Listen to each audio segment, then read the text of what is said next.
Welcome to the Darkness Underneath documentaries, where I'm going to pick apart America's most infamous killer clown. And I'm not talking about John Wayne Gacy or Pennywise. This is the concluding episode. It's going to debunk the following things. That he joined Roy's crew in the mob, especially Roy's crew. None of his stories make sense. I'm going to show how his claims are ridiculous and inconsistent with what is known, and I'll show you where you can find what's known. Claims Roy beat him up in '73, and that among the crew kicking him and beating him up were people who hadn't joined yet, including Guillermo, aka Dracula, who was in prison at the time. I show you that. Freddie, who hadn't joined the crew yet, he was part-time. He claims that he knew that they were serial killers they hadn't killed yet. Roy killed the first time that year. It debunks Paul Rothenberg hit, his Galante hit, his Hoffa hit. To disprove all that, I'm going to mock his shark attack hit, how ridiculous that is. Last episode will debunk more bullshit hits, including Roy's hit, Paul Castellano's hit, and the corrupt, murderous DeMeo cop, Peter Calabro, which he framed Sammy the Bull for, he being Richard. No, Richard wasn't murdered by the mob in prison or by the government. And Sammy more than likely wouldn't have been convicted for that because there wasn't any real evidence that he was involved in Calabro's murder. But before I begin, I just want to give a shout out to Carl Casey, White Bat Audio. He does most of the introduction music. He is an amazing musician, and I strongly encourage you to go check out some of his songs. That he lets people borrow it for free. It's unbelievable. This coming song is one of his. This guy should be getting paid for this. Amazing musician. Alright. Let's begin.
So Rich is in Trenton, it's the early 2000s, and he's recounting fantasies about his life to Philip Carlo, who dimly nods his head like a lapdog, eager for a paycheck and a connection with our psychopathic superstar, more so than he is an accurate book. And Rich strings our writer puppet along and talks about tales from 1959 that never happened. So during Rich's story, he's 24 years old, it's 1959, and he's doing hits for our meatball boss. boss, Carmine Genovese, which is obviously just stringing together two famous names associated with the mob and creating this Italian stereotype. He's bald, he's fat, he just eats Italian all the time, and he goes, capiche? Hey, Rich, I'm out of killers again. I don't have any tough guys. Can you go kill this guy for me? I know you're only 24. I have no reason to trust you, but capiche? Go kill some people for me. I don't have any killers. I'll pay you $200,000. I don't care about money. I'm a mobster. Then tragedy hits, and my favorite character, the meatball boss. I love this guy. I wish Rich had chosen to keep this guy alive for a couple more decades. I love the meatball boss. But he gets whacked while he's obviously cooking. What else would he be doing? In the kitchen, somebody shoots him. Now, you go and check news archives about this guy, and you won't find anything. I challenge you. I'll have to take this down if you do. You won't find a damn thing about this guy because he didn't exist.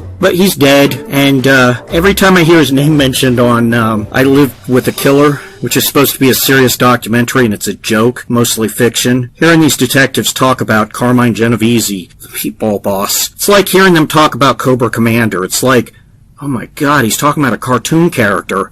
I mean, this guy's ridiculous, but they act like he's real. Okay, so Meatball Boss is gone. I lament it. I wish he was still around, but he's not. And Richard decides, damn, I gotta do something else. I don't have anybody to pay me to kill. I think with all those kill skills that he's accrued and his total lack of empathy, he would just go and, I don't know, go kill Ford or something and just take all his money. But he decides he's going to go work for a trucking company instead for a while, where he meets Barbara, as I talked about before.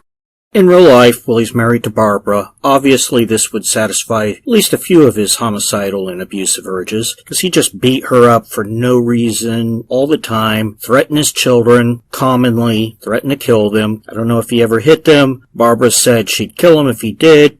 I'm sorry, Barbara. I know you had emotional problems. I can appreciate that. She was clearly emotionally crippled. I'm not saying that with judgment, actually. Many people obtained strength, and she was young, and this woman was subject to gaslighting, bait and switching, and trauma bonding by a master manipulator, who was also a manipulating homicidal psychopath, which is probably the worst situation she could be in. On top of that, she probably didn't know defense laws, efficient methods of lethal force, and rules of legal evidence, and not only would she have to efficiently kill this guy and make sure he was dead, she was to get away from him, because he would call her property and say he'd kill her, and kill all of them if they ever tried to leave. And we know Rich, if he's good at anything besides bullshit, well, the second best thing he is good at is killing people, I guess. And so she's gonna not only have to kill this guy if she was to leave, she's going to have to then justify it to the cops. And Richard, don't get me wrong, not only was he very dangerous, he was smart. He was a very methodical and intelligent guy. So she was in a horrible situation. I'm not judging her, but she wasn't likely going to do anything to this guy. She just wasn't an aggressive person like that. If she's not going to do something when he's threatening her children and nearly killing her, she's probably not going to ever do anything. They can plan all they want. They can say, oh, they plan to kill their dad and husband. I don't think they would have made a move against him. But, okay, so he terrorized them for a while. Decade passes, and we're going to get to Roy DeMeo. Oh my god, this is so easily debunked. If anybody believes this crap after this, I'm sorry, but you're a moron. So the next two people are real. Anthony Agrilla and Paul Rothenberg. Now, aside from appearing in Murder Machine, I researched them extensively for my own book through old newspaper articles. It's 1972, and Rich is ambitious. Despite finding porn sleazy, Rich decides to invest in it. So he meets up with his buddy Agrilla, who for some reason immediately offers to give Rich however much he wants in porn tapes as a loan to start his own business without any collateral. Rich decides, okay, God, this guy's stupid, and borrows $75,000 in porn tapes, or $509,000 in 2022 cash. What immediately should indicate to anyone with a brain that this is all bullshit is that Agrilla and his partner Rothenberg are being squeezed, and Nino and Roy would have seen throwing that much money in porn reels at some guy with no collateral or reason to trust him as basically stealing from them. And that was a lot of money to them. According to news accounts, these two guys and their little team worked about 16 hours a day and made $100,000 a month. Yet Agrilla's going to let Richard rack up a debt of $75,000, according to him, in porn reels. So that's not even just money. Those are porn reels. Those are harder to get a hold of than cash. And they have to worry about being raided any time now because it was only a semi-legitimate business. Sorry, Rich. Usually professional criminals aren't as credulous as HBO audience members. Wait, I didn't mean that. I didn't mean that. Didn't mean to sound skeptical of St. Richard here. I wasn't suggesting that his stories are almost complete fabrications. Hey, I'm not looking to get the cult of Kuklinski to get on their horses and ride out to do battle for the dignity of the Iceman and his honesty. Kuklinski jihadists are among the most annoying, the most aggressive in the world. What I meant to say was, but of course Rich couldn't be making bullshit up. Sociopaths don't lie. Now Rich further describes what both Rothenberg and a gorilla look like. That's good because they're not described in Murder Machine. And I can't confirm whether Rich's description of a gorilla is wrong or right, but when he starts describing Rothenberg, whom I do know what he looks like because I have an image from a newspaper, I am writing a book after all on DeMeo, it describes him as stocky with a potato-like nose. Rich? I know it's been a long time, but Rothenberg was slender and had sharp features. If you're watching the visuals, you can see Rothenberg above, and that statement's contradicted. But oh well, maybe he's confusing Rothenberg with the troll in the movie Labyrinth, or whatever the fuck Hoggle was supposed to be. Now here's where the story gets interesting, and if I didn't know any better, it was strong evidence in itself that Rich didn't know DeMeo or his crew. Maybe he encountered him once in the Gemini Lounge, as Dominic said, but otherwise he really didn't know him, and that he was never extorted by Roy as a porn bootlegger, or if he was, it didn't happen even slightly in the way he describes. First, Carlo claims Rich said he was dismissive of Agrilla and Rothenberg, and that he wasn't going to pay any faster. He gave him some payments, but he wasn't going to prioritize it. So Roy hears, and he comes bristling in, and he makes some threats to Kuklinski, but realizes this man's just too dangerous for him, even though Roy usually carried a gun with him, according to sources available, especially if he's going to go and try to intimidate somebody. So Roy leaves, and he gets his crew. They come back, then Roy pistol whips Kuklinski, and they all gang up on him. Kuklinski doesn't fight back because he realizes there are just too many of them, and if he shrugged them off with his superpowers that his followers believe he has, Roy, well, he was a made guy and he might have had him killed. Even Kuklinski can only absorb so many bullets. But here's something that's odd.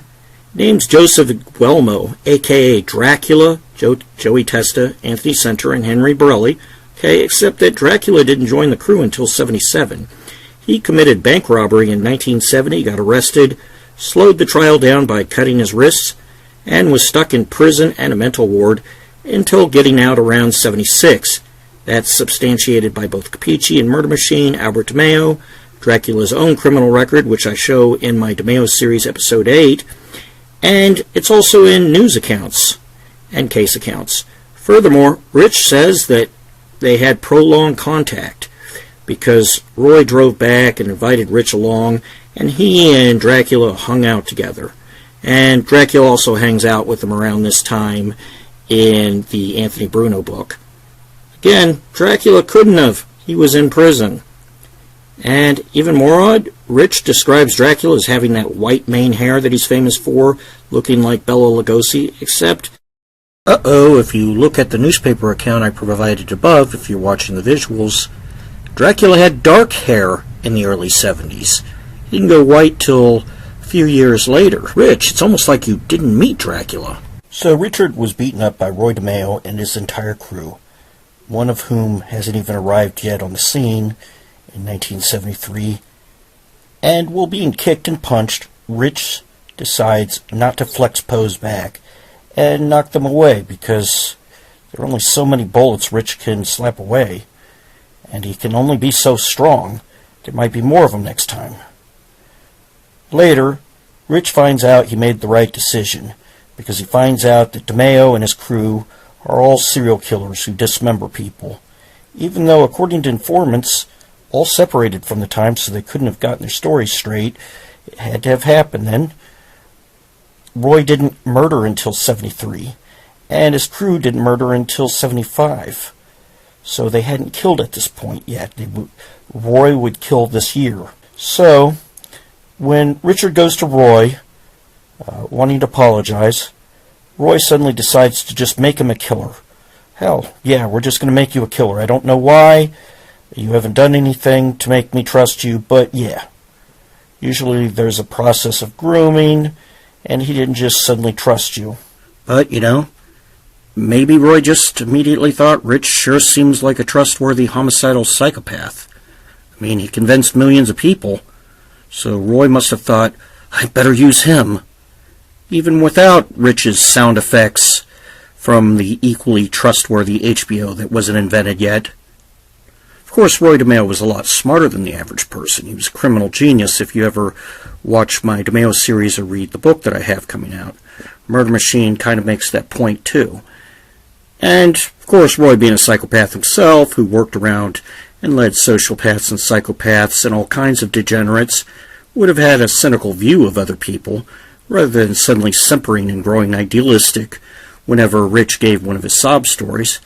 But there was just something special about this animal and serial-killing Pollock with a heart of gold. And if you look above, you can see an example of the typical post from a soft-headed Kuklinski fan. He's one of the most honest guys I've ever listened to. 168 people liked that comment. And that was while he was making ridiculous claims. And people complain they never see the red flags when they get an abusive relationship. Lady, whoever you are, you're so gullible, I feel for you. If you don't fall for an axe murderer, you're still going to be lucky if you don't end up on a milk carton.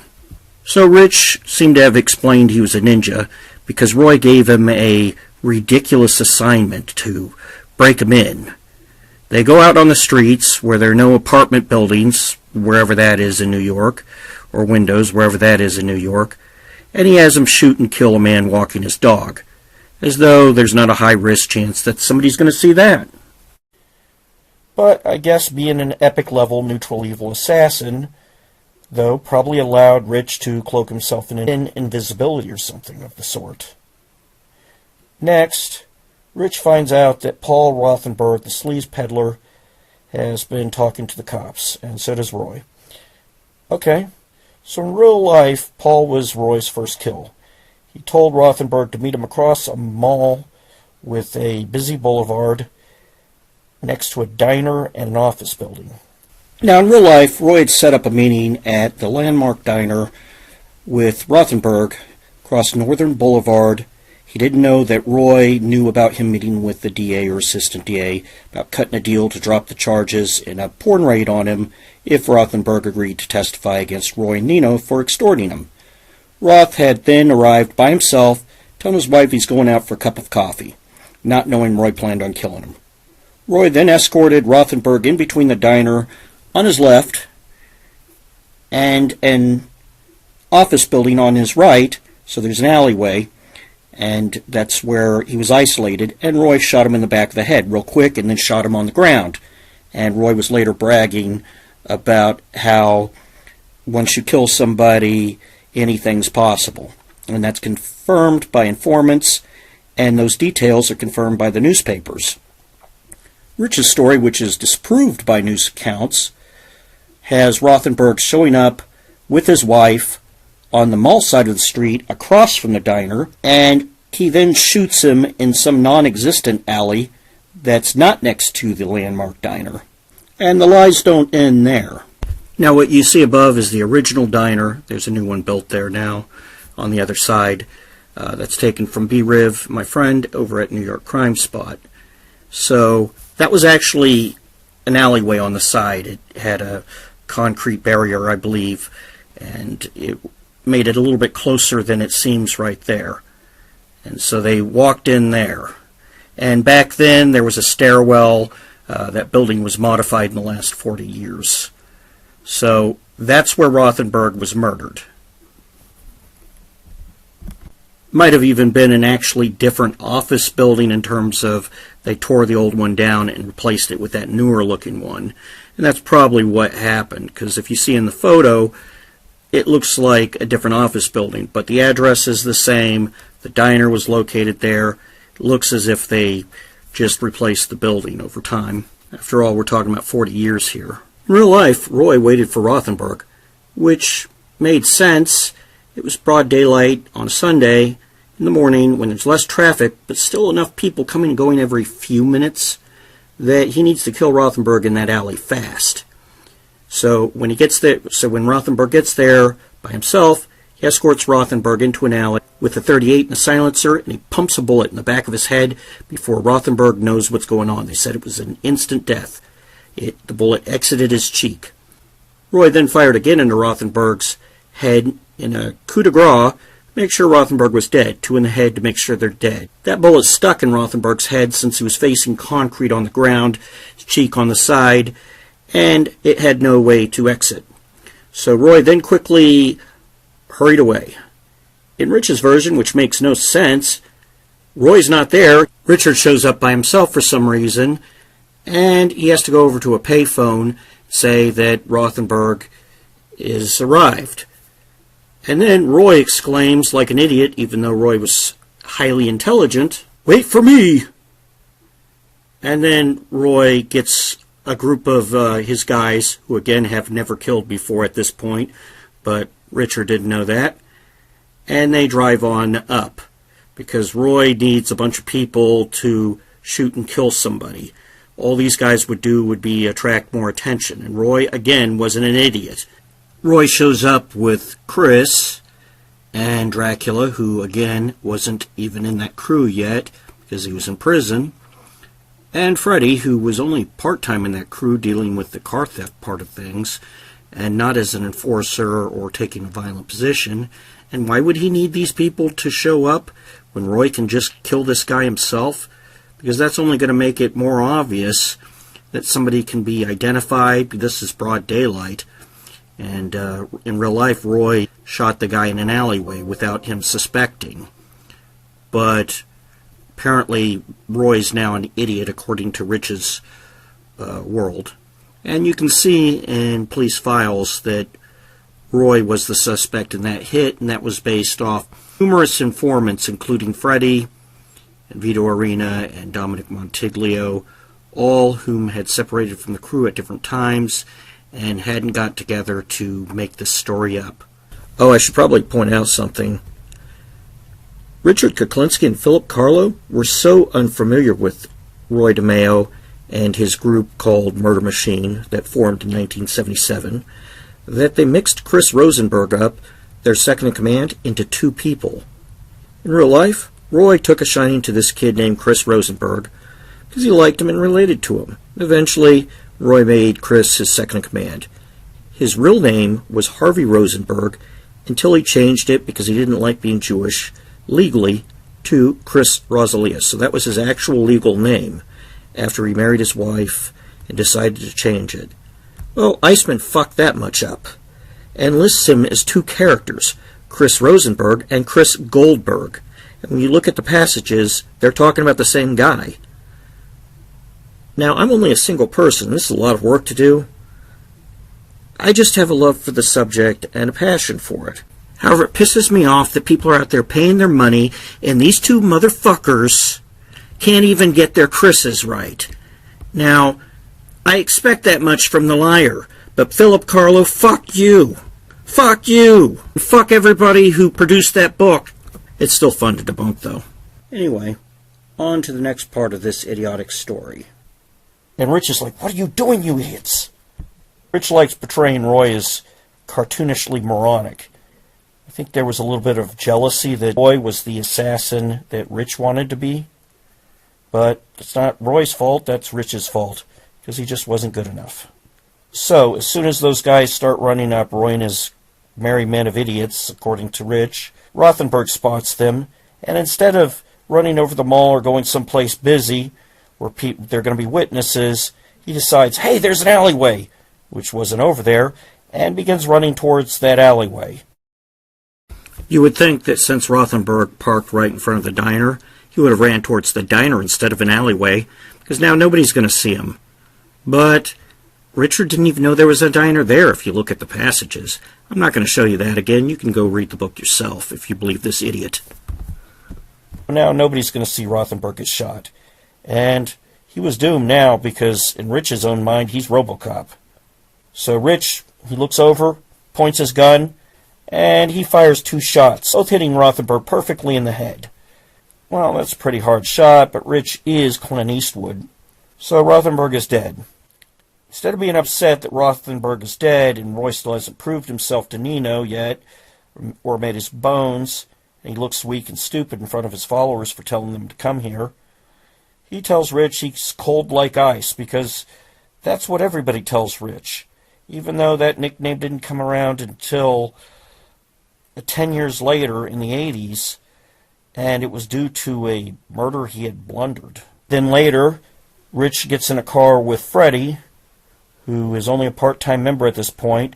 Now, you would think that Freddy would tell his brothers about this giant Pollock who's joined their group, even though Freddy doesn't really join until years later. And Richie would talk a lot to his brother Robert, but Robert says he didn't know any Iceman. Iceman never showed up at the Gemini Lounge like he says, and Freddy didn't know any Iceman from what he knows, nor did Richie. So I've proven now that Rich didn't work for New Jersey or Roy DeMeo. He didn't know what Roy DeMeo's crew looked like at that time or who was in it and who wasn't. And none of the specific incidences happened that he claimed. And of course, Roy not even paying his killers, let alone 6 figures. It was a job requirement. They made their money elsewhere. All of these facts contradict everything Rich said. So if you still think that he worked for DeMeo or New Jersey, well, the problem is you lack critical thinking skills at this point and were indoctrinated by his media appearance. But let's move on to his other ridiculous claims of people he killed and his other absurd methods. Now, Richard claimed he only got caught because he was getting sloppy and tired at 50. Okay, we're going to disagree about whether 50 is old and whether you get tired and sloppy at that age. You know, it's a little premature to me.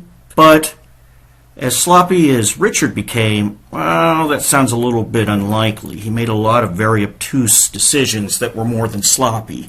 But I'll accept his bullshit and hypothetically presume it's true because not everybody's going to agree with me. During this period, he also claims that inexplicably, without explanation, he also became involved in all 5 families who were now hiring out somebody who works for other people. By the way, he's not even consistent there because sometimes he's that secret weapon that the crew saw and talked to and beat up and interacted with and cut up things with, but they don't know that much about him or they don't know anything about him. And then other times, all of a sudden, all the mob bosses and everybody in the world knows about this guy. But, okay, consistency's not important with Richard. Without any evidence, he says this, and also families that were in completely different states, many, many miles away, like Detroit. The only info he knew about the hits that he claimed were famous people. So whenever he talked about a hit, it was always very vague that, or he used somebody, there's no evidence they existed unless it was somebody famous. So the 5 famous people that he used were Carmine Galante, Roy DeMeo, Paul Castellano, Jimmy Hoffa, and Peter Calabro. Calabro was pretty famous back in the day. And some people said, he didn't say he killed Jimmy Hoffa. Yeah, he did. You forgot. He lies. His stories are inconsistent, and he contradicts himself all the time. On page 189 to 190 of Philip Carlo, who interviewed him, he said he killed Jimmy Hoffa, and he's quite detailed. And since Jimmy Hoffa was the first of those murders, I'll start with that one. Now, the Jimmy Hoffa murder mystery is really the biggest murder mystery that really isn't much of a mystery. But I'll get back to that in a second. Hoffa disappeared on July 30th, 1975. He had been off on a meeting with Provenzano, Tony P., and the Giacalone brothers, all mobsters who had made it quite clear that they disdained Hoffa.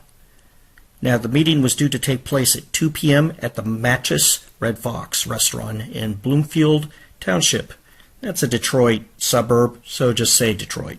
Now, Hoffa at that time was being dogged by investigators. He had way too much heat for the mobsters to want anything to do with them, and they had repeatedly warned him against trying to become the Teamster boss again. He had just served 13 years in prison. But Hoffa was like, no, I'm going to do it. And they're like, no, just take the money you got plenty of money, and get out of here. And he basically snubbed them. No, he's going to do it, even though they already had somebody set up who was a much better boss for them. So at this point, it's like Hoffa is just looking to get in big trouble with the mob. And he's doing it with mobsters with very violent reputations. But he thinks he's too important for anybody to hurt him. So Jimmy Hoffa is probably the most famous mob hit in history, and I'm sure you know that. A little bit about Hoffa. Well, of course, he was the head of the Teamster Union. You should know that. He was loud, kind of crude and uneducated, and I don't simply mean he didn't go to college. I'm not a college snob, even though I have degrees. You can be autodidactic, and it's just as good an education to me. I don't dismiss anybody if they sound like they know what they're talking about.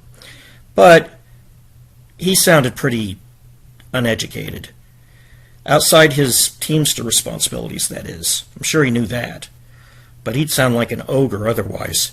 If you handed him a book back then, seems like he would have looked at it at different angles, sniffed it, see what it was, and then tossed it away after he realized it wasn't made out of wads of cash or wasn't edible. Hoffa was known to have mob connections. Nixon was after him. He had just gotten out of prison for 13 years, and he's vowed to take control of the Teamster Union despite all suggestions and warnings otherwise. And he even insults one mob boss who used to be a friend of his who has an extremely violent reputation, Provenzano, one of the guys he was going to meet. He calls Provenzano a bum. Now, Provenzano might have had as many as 50 hits under his belt, but Hoffa doesn't care. You know, you're not going to hurt Hoffa because he's just too important. And Provenzano, for his part, and to be fair, well, he's polite enough at least to not even hide to Hoffa that he wants to kill him. So that right there was a great warning the mob normally doesn't give you, that you better get the hell out of here. Usually they act like your friend and just kill you. Hoffa's still not getting the message. He's begging to be made an example of. And what's Hoffa do next? Well, what Hoffa usually did, the stupidest thing he could think of. He arranges a dinner meeting with some mob bosses, or they arranged it with him, oblivious they intended to kill him. And so he goes during the afternoon to meet with these guys. He goes to a parking lot, then he's going to head to the Marcus Red Fox restaurant. It's not there today, there's still the building, to have dinner with them. And it's between 2:15 and 2:30 when he calls his wife on payphone, complaining that they stood him up.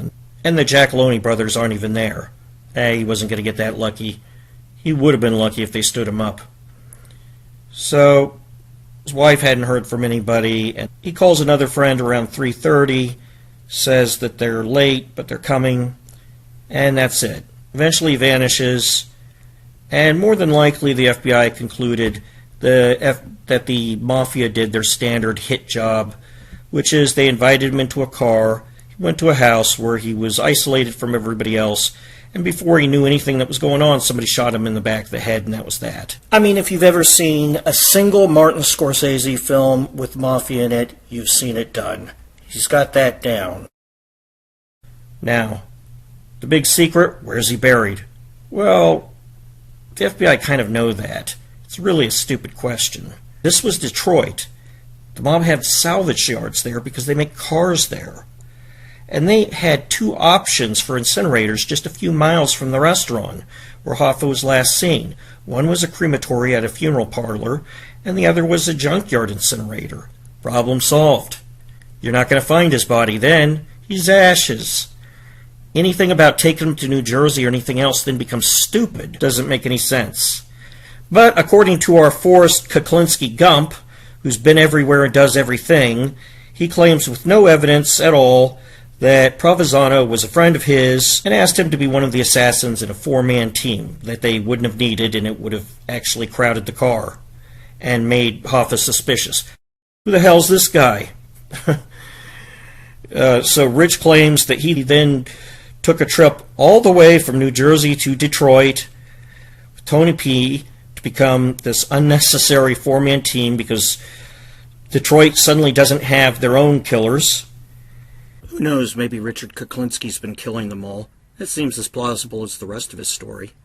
But anyway, so they drive miles and miles, and when they arrive, they eventually found Hoffa outside that restaurant. They pulled up, all these menacing-looking guys.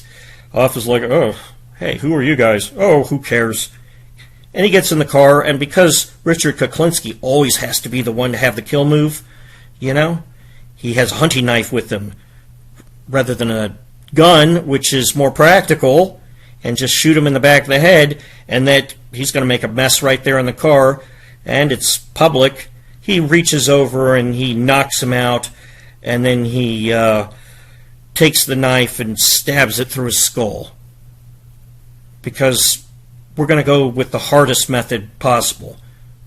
Then he claims that he took the body back to New Jersey, where he had it crushed there, rather than just have it incinerated a few miles away. Yeah, they really trust this guy, these mob bosses, who would have been like, who the hell is this guy?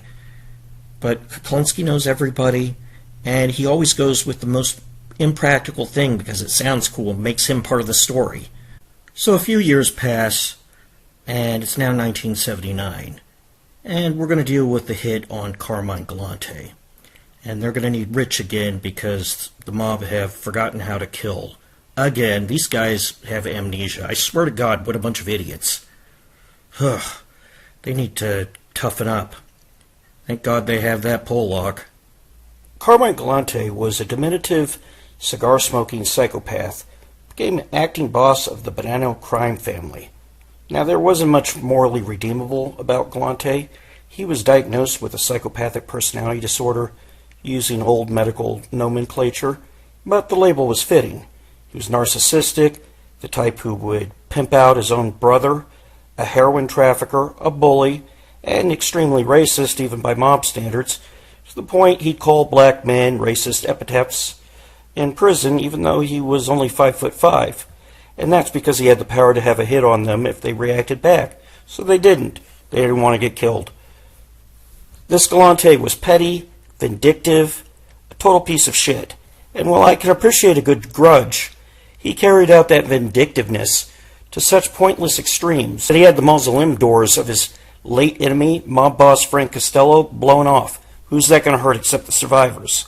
But his heroin trafficking, of course, is what he was most known for. He was a drug kingpin, and he was part of the French Connection. And he eventually planned on having all the other mob bosses answer to him like he was an emperor. Well, the other bosses didn't agree in the other four families. And on July 12th, 1979, Galante was killed by 3 assassins at an Italian restaurant outside and back. And quite frankly, couldn't have happened to a more deserving fellow. Good for them. However, Richard Kuklinski, who loved following mob stories in prison, of course boasted he was one of these 3 assassins, and in Philip Carlo he makes up his new silly story, which wasn't included in prior silly stories. First, what happened, and what's known. Alright, let's go back in time, motherfuckers. So we're back in 1979. Galante was just hit. No, we're not going to go see him. Instead, I've rented out rooms for all of you that I paid for on my dollar here in this dumpy hotel for all of you guys and girls. I expect a like and subscribe in exchange, if you're not already a fan. And I also expect you to stay inside because the Lower East Side isn't anything to laugh about these days. Now, you can see it all on your television, and that's as far as you need to go to get to the crime scene. The news is about to start, and it's the top story this week. Winners rent from Hertz. Hertz is #1, with more Fords. Dakota's green. The Bushwick section of Brooklyn. 4 masked men armed with automatic weapons pulled up outside. Minutes later, Galante and 2 others at the table were dead, and a 4th person seriously wounded. The gunman escaped. Galante looked more like a grandfather than a godfather as he walked his dog each morning in Greenwich Village. He was born in East Harlem, New York, and began his career as leader of a juvenile gang. In all, he spent 25 years in prison, but he rose steadily through the mafia ranks, from enforcer to chieftain. Along the way, according to authorities, he's believed to have killed or ordered the killing of about 100 men.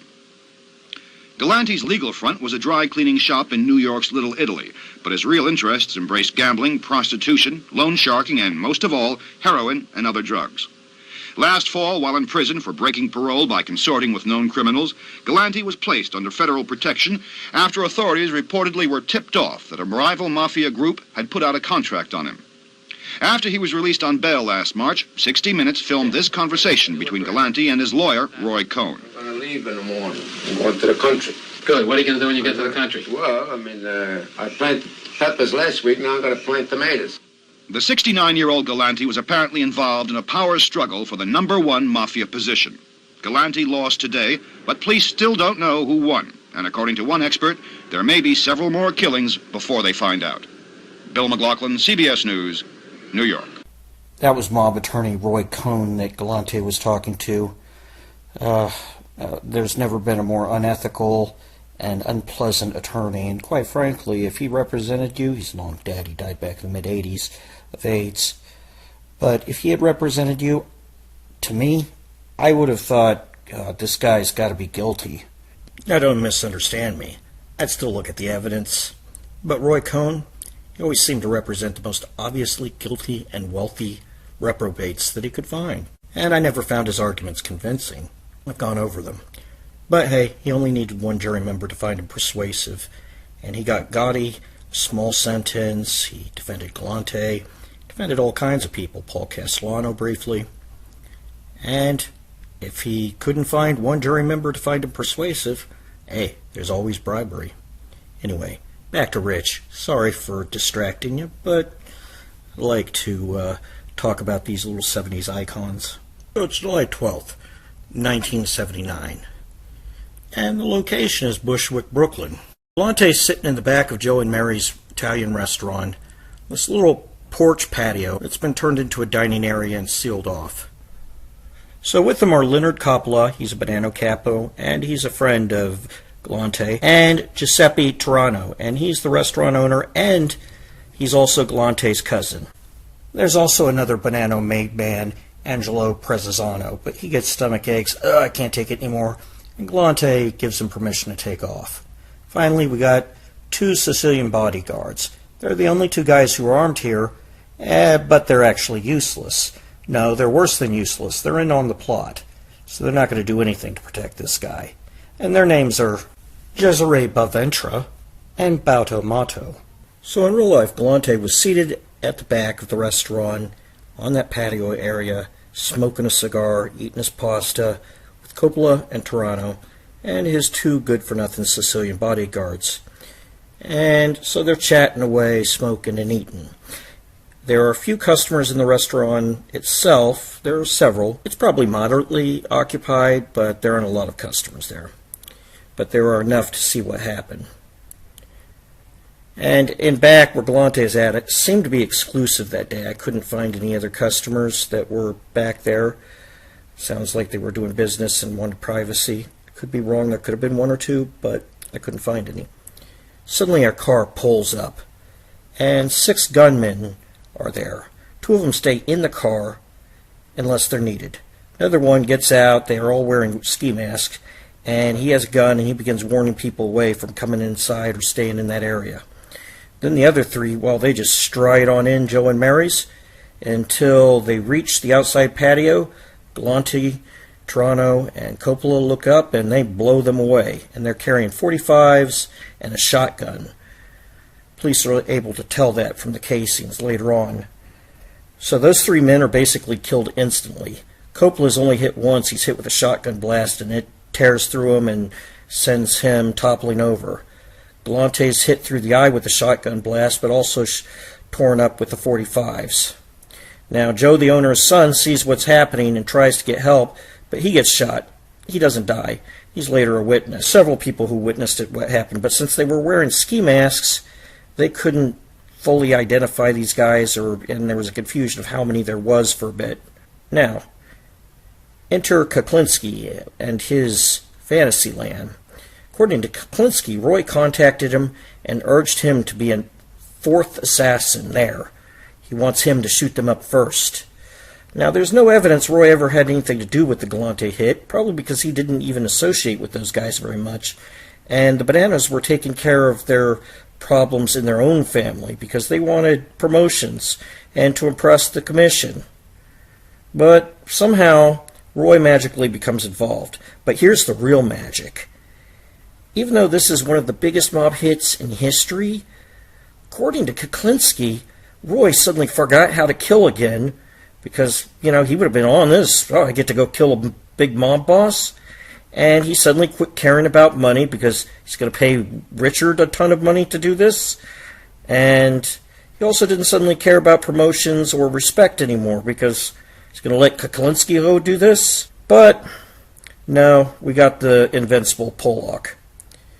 So his story's so stupid. Richard arrives. He's inside this restaurant. They don't even need him. He's 6'5". He would have been standing out. This big guy here. According to Kuklinski, DeMeo wanted him to do it because they would never suspect a non-Italian guy. Because everybody can tell he's fucking Polish. I'll just chalk it up to another of Kuklinski's superpowers. Or of Polish. He sees Galante and them go in, and he sees one of the Sicilian bodyguards walk out. All of this stuff that he knows is in the news by this time. And so he's like, that's my cue. So Kuklinski trudges through the restaurant. Nobody notices him because he's got his suit of invisibility on. And he's got 2 357s in his hand. Comes out there just as the assassins are coming because he's got to do all the killing. They need Kuklinski to do it for them. And he begins firing away, hitting these guys and killing them with 357. Even though these were .45 calibers that they found the victims with. Now, granted, I'm still learning about guns. I'll admit, I don't know that much. I'm learning a lot about them. It's going to take time. But from the people who seem to know what they're talking about, there is a difference. Oh, well, that must have just been a mistake that Philip Carlo got wrong. I'm sure Richard Kuklinski already knew that because he used the .45.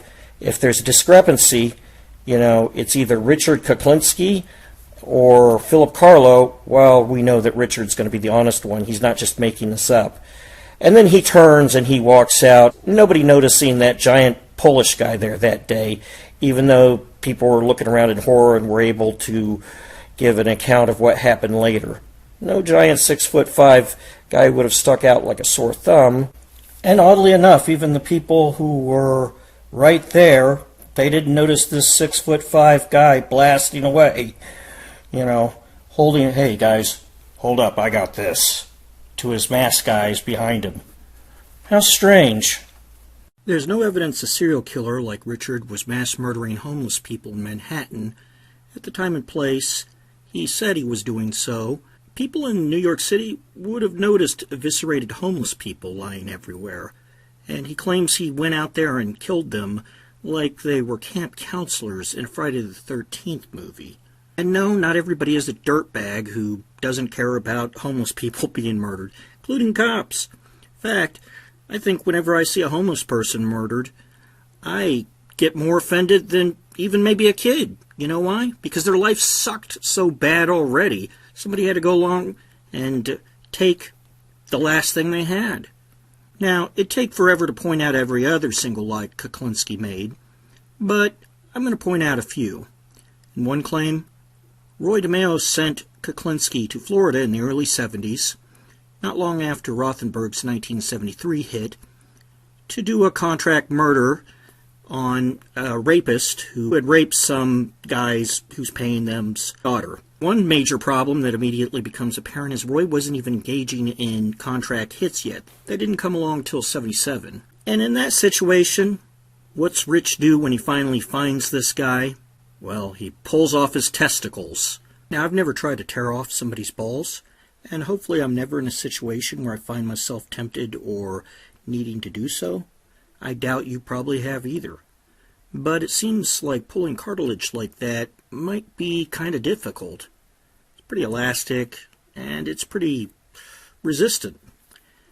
But I guess it is believable if you follow Rich's narrative that he's basically a supervillain. I should call him the penis ripper.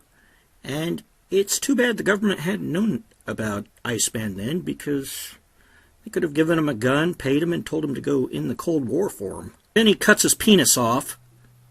The guy's still alive somehow. Now, there's a major artery in the penis, and somebody will bleed to death very quickly if they don't have that taken care of. But Rich, he doesn't take care of it, and the guy somehow just keeps spurting blood, somehow living, as Rich goes and puts the penis in a sandwich bag. Then he comes back, he cuts him all over the body, cutting chunks, and throwing salt on him. Guy's screaming. This is on a beach. Nobody hears, of course, because nobody ever hears when Rich is murdering somebody in the public, or sees, or anything else. And then, well, next, because this guy, this victim, seems to regenerate, or have an endless supply of blood, maybe both, Rich decides to disembowel him. So he takes a knife, and it's really brutal because he's superhuman in strength, according to Philip Carlo and Rich himself. So he takes his knife, and he just disembowels him. Guts pouring down. So he's missing a penis, the artery severed, his guts are pulling down, so he should be bleeding to death there. He's cut all over his body, salt on it, screaming. Nobody hears, nobody bleeds to death. So he's like, man, this guy just will not die. He must have regeneration like I do. So Rich puts a life vest on him, and he throws him out into the ocean to let him float away, knowing that tiger sharks are going to be in the area. And I don't doubt in Rich's mind and in this story, tiger sharks did come, because if he can control rats, then why shouldn't he be Beastmaster of sharks? But it never specifically says whether the sharks got him or not. He was just gone the next day, and Rich was confident they had. Now, this is a repeating theme in Richard Kuklinski's Philip Carlo book, and it appears a little bit in Anthony Bruno, too. But Richard loves feeding people to sharks in his books, and if he's not doing it, Roy's doing it.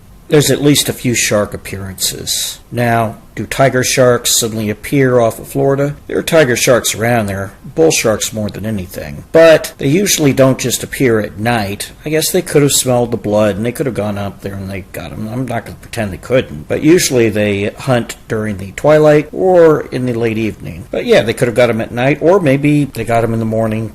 There's no evidence of this, of course. And it's ridiculous in the first place, because he would have bled to death long before that happened. And nobody heard the screams again or saw this. Richard Kuklinski, no matter what he does, nobody sees it. He claims Roy at one point, and this is also in his interviews, was talking to somebody who owed Roy money, and Roy just says, go ahead and shoot him. Right in a phone booth. Except phone booths back then, they had lights when you turned them on. If you were alive in the 80s or the 90s, they don't really have them anymore. They started to go out in the 90s, but phone booths, they had lights in them, and you could see when somebody was in them a lot of the time. There would be a light. And if this was during the day, that'd be ridiculous to be killing somebody where everybody could see him. This is New York, but he's constantly killing during the day or in a lit area.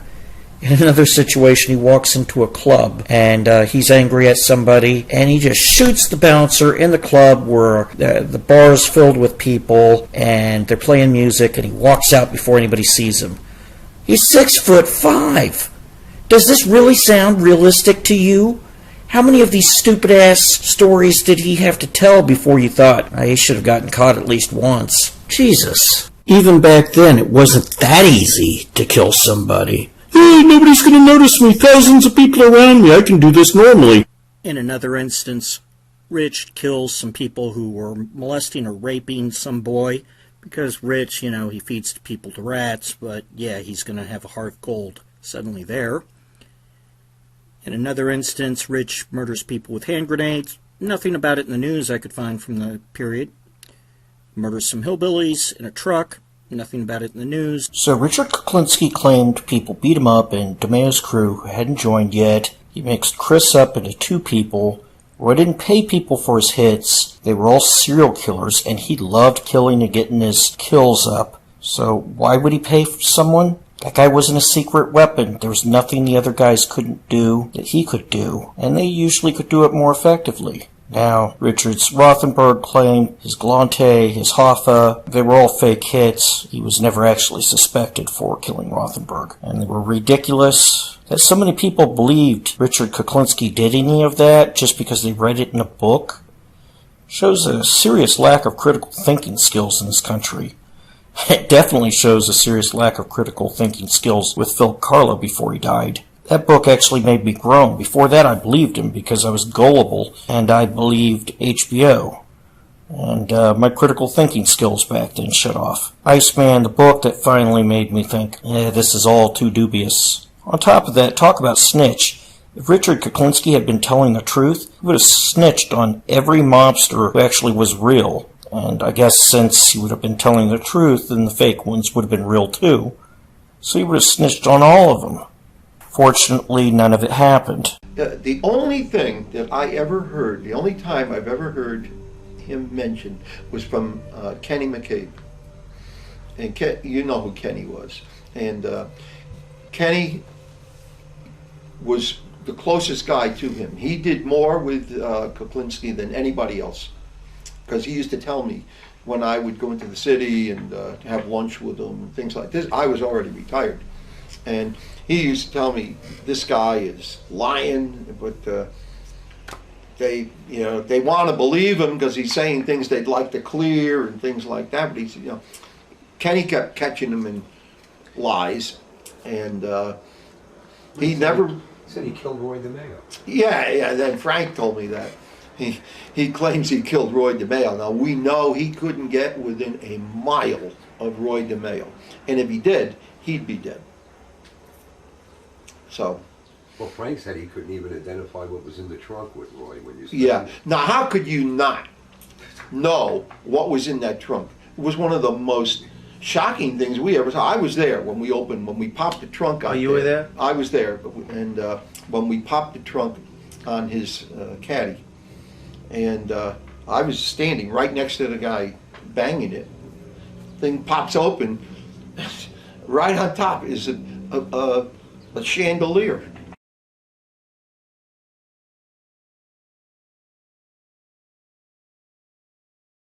All over the world, and our question to them was, who in organized crime did he hit? There wasn't anybody. Everybody that he hit, or they indicted him for murdering in Jersey, was an adversary of his, or somebody he was robbing. And they weren't wise guys. So how did they portray him as this? I got called into HBO, and they wanted to know from me if this guy was involved with Roy DeMeo. I says, no. And they said, no, he was. And I said, no, he ain't. You're perpetrating a farce on the public. Right. But they said, no, he's an organized crime guy. He was involved with Roy DeMeo. According to the FBI, the U.S. Attorney's Office, and everybody else that we know, this guy Kuklinski had nothing to do with anybody in organized crime. In fact, he was an extortion victim of Roy DeMeo, who was trying to overtake the pornography industry in New York and New Jersey. And Roy and his crew committed like 7 or 8 homicides involved in taking over the pornography industry. And this guy was one of them. The cop, as bad as he was, didn't kill anybody. They accused him of killing his wife, but he didn't. Right. And the people that killed him, these 2 brothers, who were related to his wife, walked away from this thing. Because by the virtue of the fact that they got a lawyer, and the lawyer said, don't talk to my client anymore, Bergen County, who had the homicide, dropped it.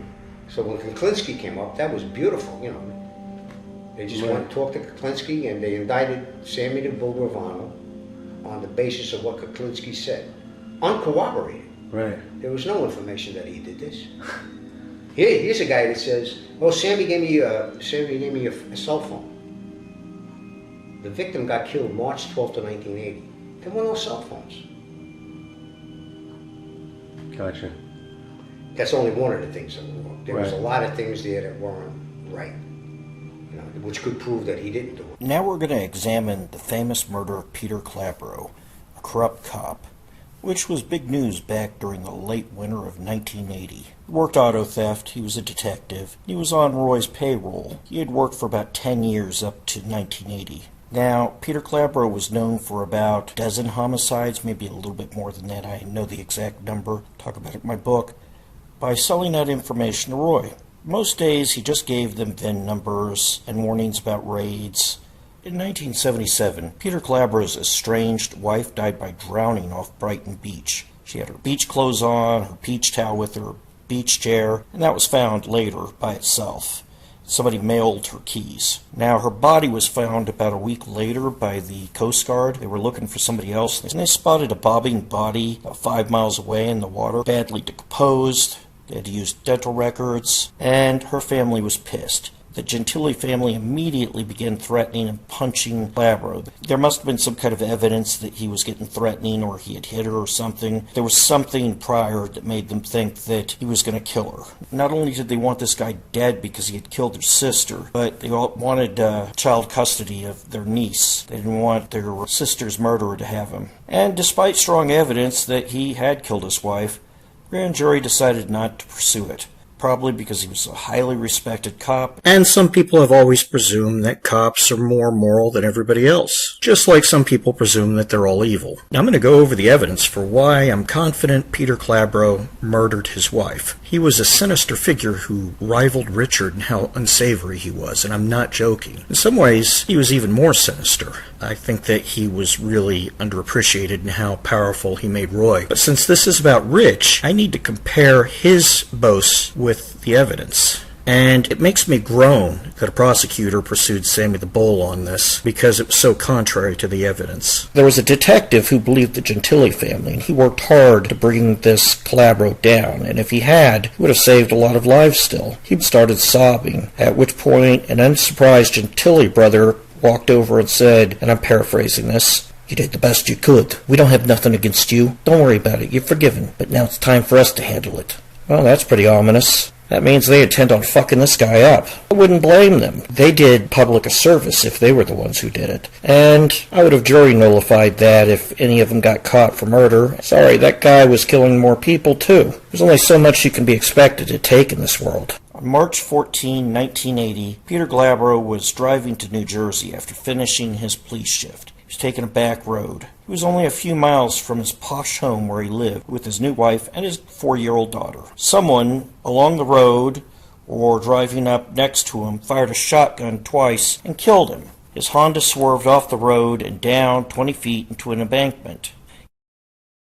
So to make a long story short, as far as what's known with the original Calabro killing in 1980, cops immediately suspected the Gentili brothers. Who else are they going to suspect, since they had been threatening him? And the Gentili brothers were smart enough, smarter than most people who choose to get interrogated, and they simply claimed the fifth, got a lawyer, and refused to talk. And since they were the only evidence there really was, no shotgun, nothing, that really just meant that there was hardly any evidence. The case is stalled. The cops have been stonewalled. And the Gentili brothers continued to be free indefinitely. They never were arrested. One of them still alive today. If I recall, the other one passed away. At least one of them spent time in prison for something else, but it had nothing to do with Calabro's murder. I should add afterwards the widow was distraught. Even though you don't want Calabro as your husband, you killed that last one, he might have eventually turned on you. And the Gentili brothers probably did her a favor. He didn't live with his new wife very long. After a 3-year investigation, a little bit later, his name would eventually come up, and he would be remembered with disgrace, but he's already dead, so he doesn't care. But that's something to have a sordid legacy.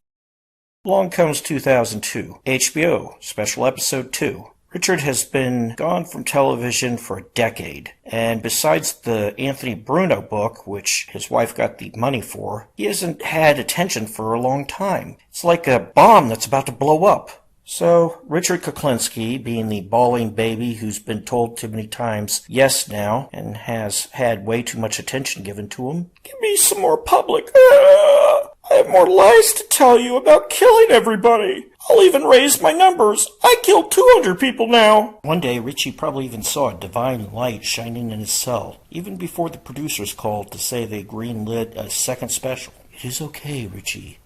HBO hears you. We forgive you for lying to us. Just lie to the public, much as you want, including about being a contract killer and killing everybody, just as long as you bring us more money. We'll take care of our little feline-hating baby Elmer Fudd, so long as you take care of us. Keep that entertaining psychopath persona going. We love you, Richard. Richard was eager and ready for his next special. This time he was going to lie about killing a cop, Peter Calabro. One way you know that he's lying is, well, if the names aren't ridiculous, like the Meatball Boss, he doesn't name them at all. The third way you can know he's lying, he pretty much lies about everybody, except for 5 kills. The third way you know he's lying is because he killed somebody famous all of a sudden that the mob would have never let him do. So, let's watch the special before I continue.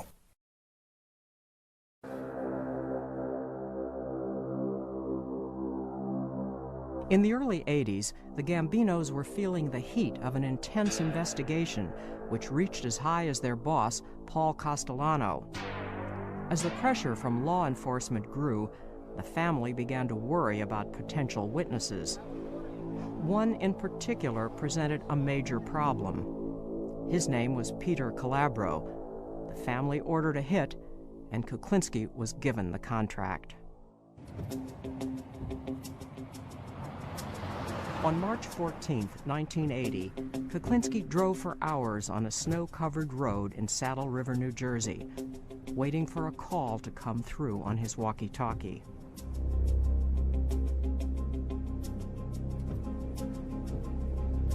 I get a call that they're on their way. So now they're coming.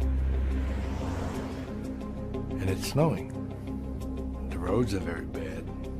A lot of snow, slipping and sliding. And I was in a van. So what I figured is, at the last moment I had a different plan, but at the last moment I decided, well, I'm gonna double park this thing. This will give me the edge because this will make him have only one way to come by, and that's he has to come right by this van. And I go to the back of the van, and I go out the back door. I take the shotgun with me, of course. So I kneel down, and I look under the van, so I can see where he's approximately at. And so I watch him come up to where he's almost in the front of the van, and I stood up.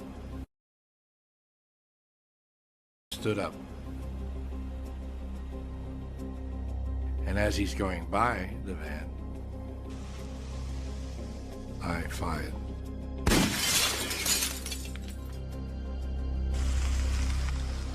I never knew the man, what he looked like or what his job was. Then I found out the next day that he was police.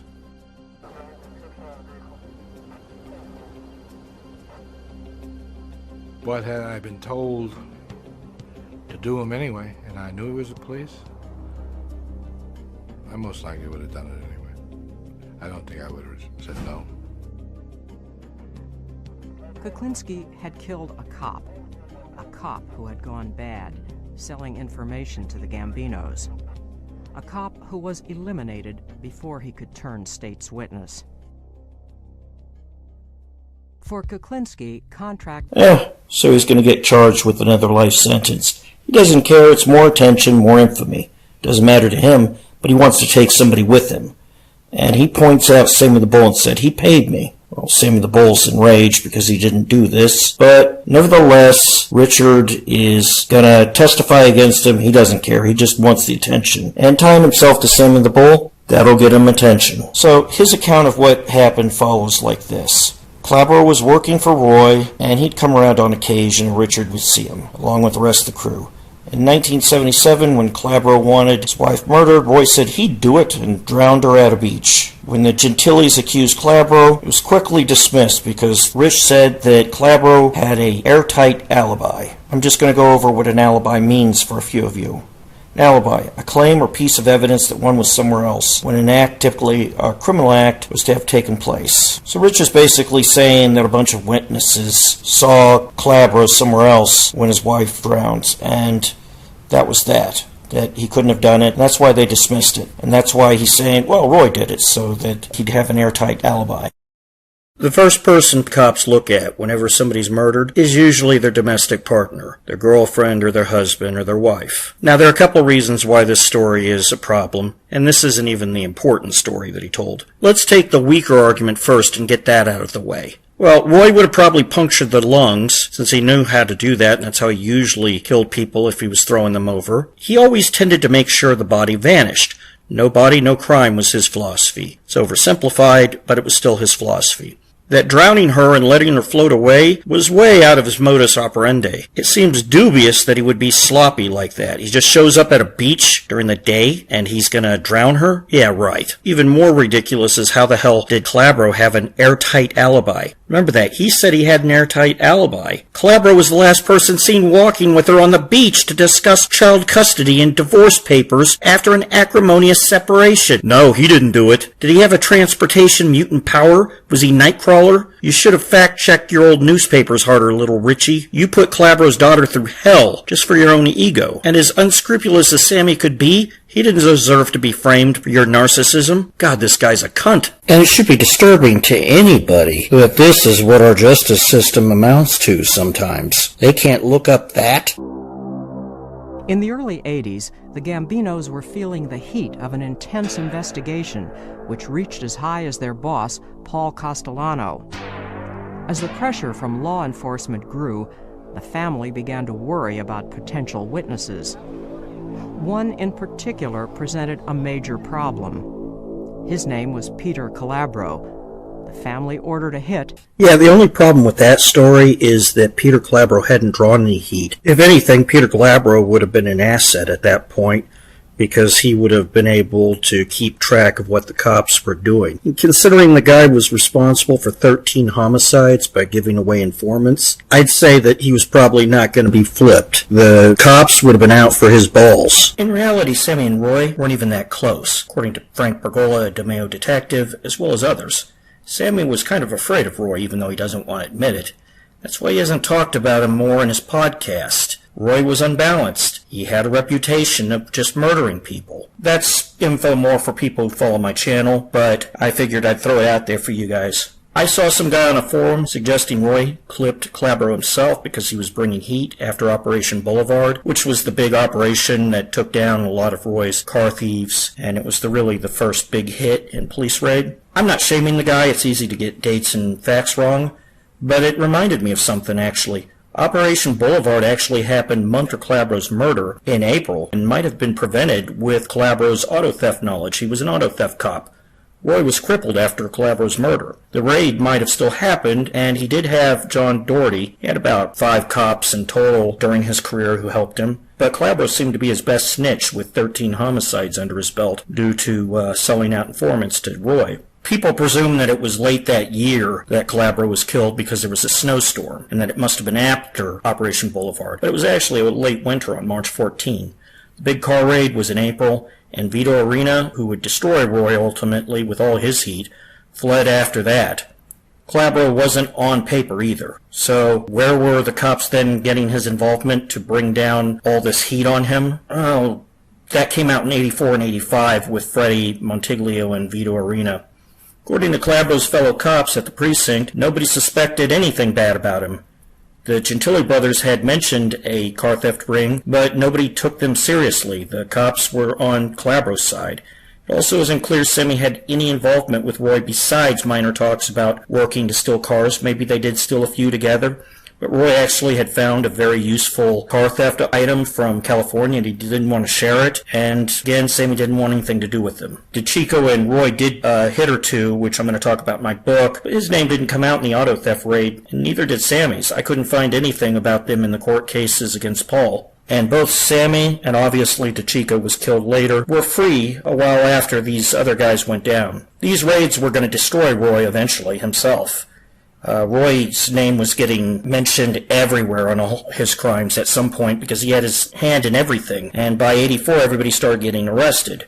People say Paul was stupid to kill Roy, but that's not so obvious. The truth was Roy was living on borrowed time at that point. He had surveillance on him like flies on a picnic, a drug and alcohol problem, plus the guy was too quick to kill people. Now, if you're watching the visuals, you can see Calabro's own precinct saying he was a good cop around the time he was murdered, and they couldn't see why anybody'd have a problem with him.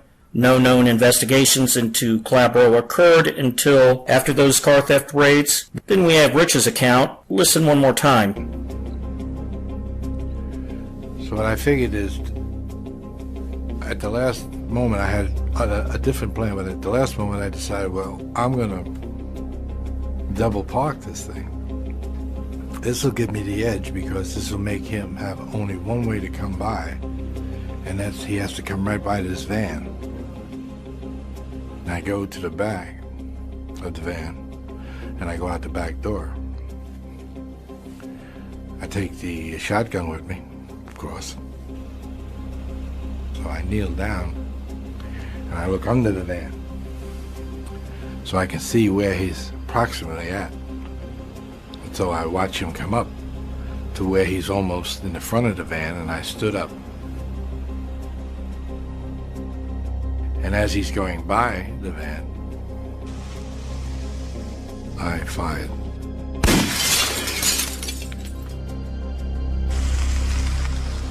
I never knew the man, you know, what he looked like or what his job was. Then I found out the next day that he was police.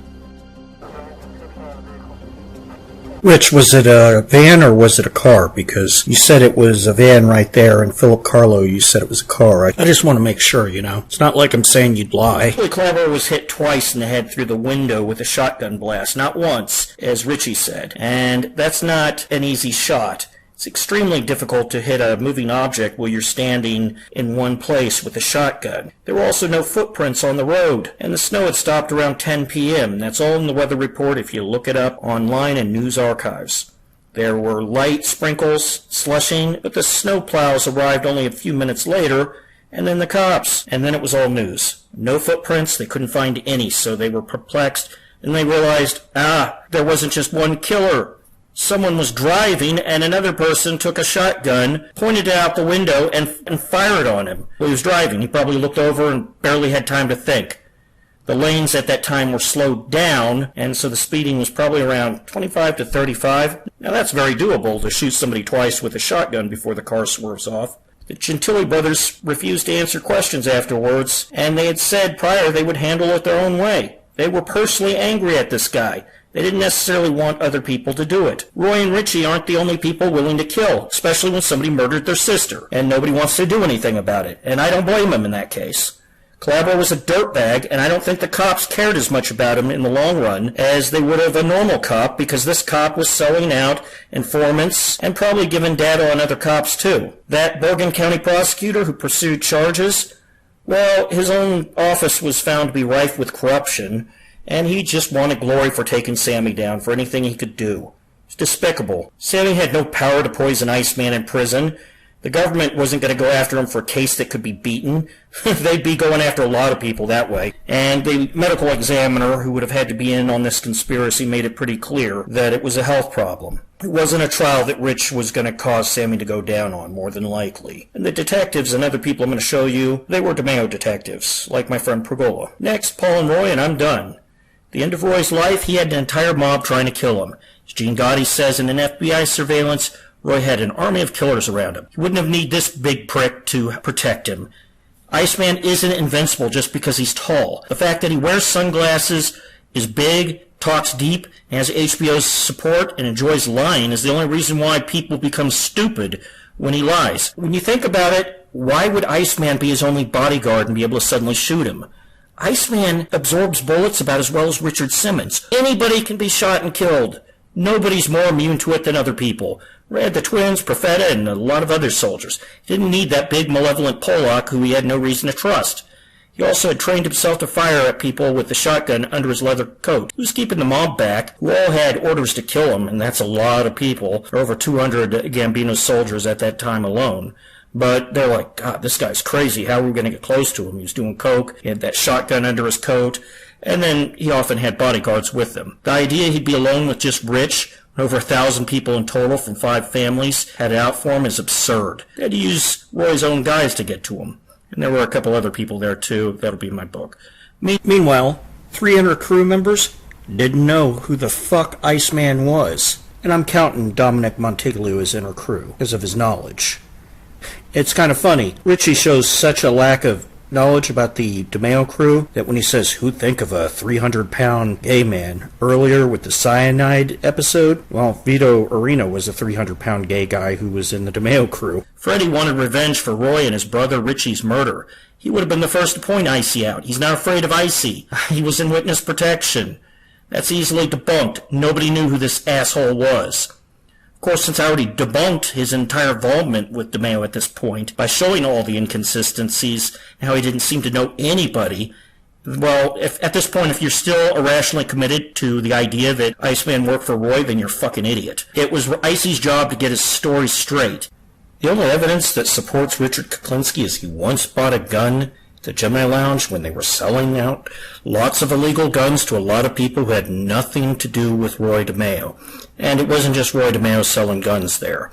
The other thing was a guy named Greg Bucciaroni, or Bucciaroni. I don't know his personal story, but I do know that he's been found in a lot of fabrications. He was on Dr. Phil, and he's obviously somebody who's looking for attention. He doesn't seem like anybody at all that would be in any way associated with Roy. This is a guy who has a reputation as a liar. Sorry, I don't trust him. If you do versus everybody else, that says a lot about you. Now, somebody on my last little clip said, well, how can we trust you and your information?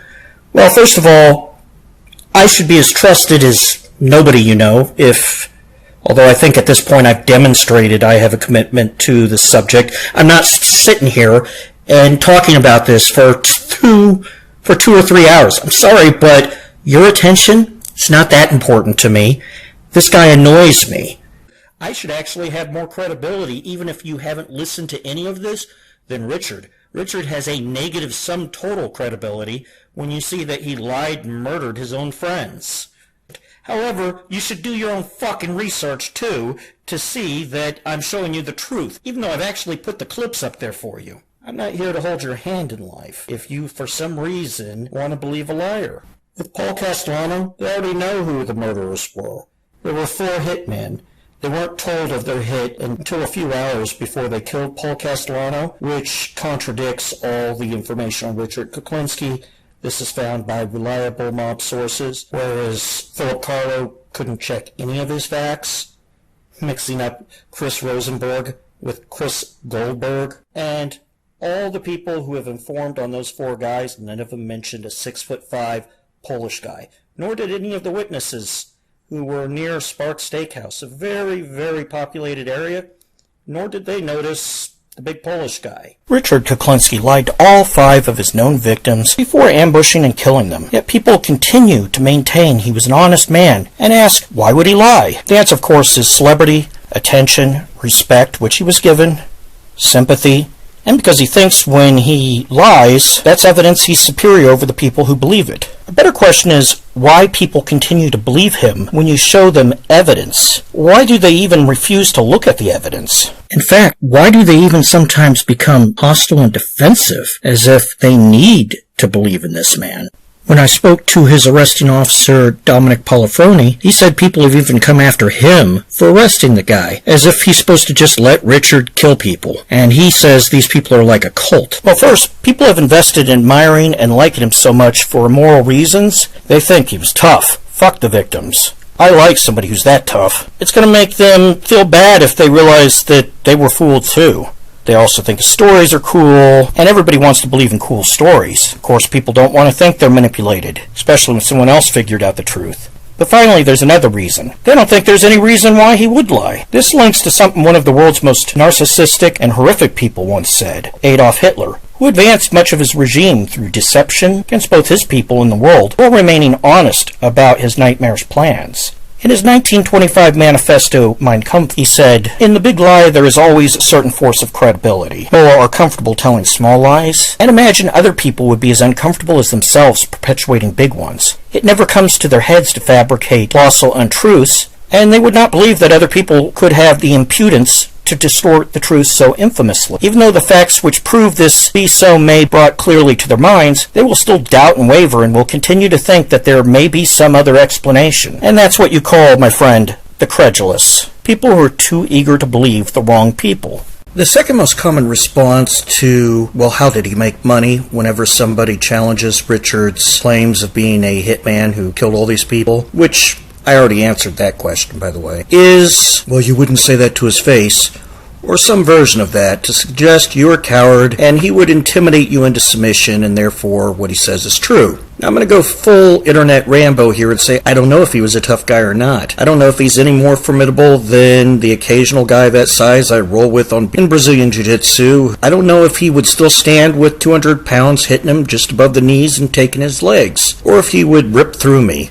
I don't think it's relevant. I would say that if he were still alive and there were money on it, and it would some way advance my interest, well, yeah, I'd go up there and debunk him. But since he's a dead guy, and therefore this comment's made in bad faith, I'm just going to say a few things. It's a logical fallacy known as appeal to force, and so stupid that even during the Middle Ages, they pretty much threw that one out. That's what jousting was all about. And I'm going to replace Richard with somebody I actually do find very intimidating in combat, and that's that crazy fighter War Machine who went to prison for torturing his girlfriend, because I've seen just what a UFC fighter can do by getting my ass kicked by them during rolling. I know they can snap limbs very easy, and if I didn't have a weapon and War Machine was acting coked out and wanted to kill somebody and he boasted he murdered 200 people and fed people to rats, I'd still find it delusional. So would you. But if you didn't tell War Machine that under those circumstances where you're at a disadvantage, would mean absolutely nothing. Nor would it if you didn't argue with a terrorist making the same claims while strapped to a bomb. Fucking stupid, ridiculous comment. It's like what a 14-year-old would say. If you're emotionally defensive, and if you don't like what I'm saying about Richie, all I can say is, what can I say, tough titties? Richard killed out of profit, rage, and probably because he enjoyed it a little bit more than he liked to pretend. Nor were his victims all bad people. No. Actually, several of them were there just to buy tapes, or in the case of Hoffman, he's a pharmaceutical guy who's looking to just save some money on a chemical, but he wasn't looking to hurt anybody. But that's all forgotten underneath all the bullshit about being a hitman. He became a sex symbol, a role model to males with poor parental guidance, and a psychopathic cult leader to millions of people who will desperately defend him with more passion than they probably ever have a victim. We sure live in a sick world. Rich, if anybody, would have understood that. Now, Richard might not have been quite the superhuman assassin he let on, but he sure convinced the public he was. He trolled a lot of people.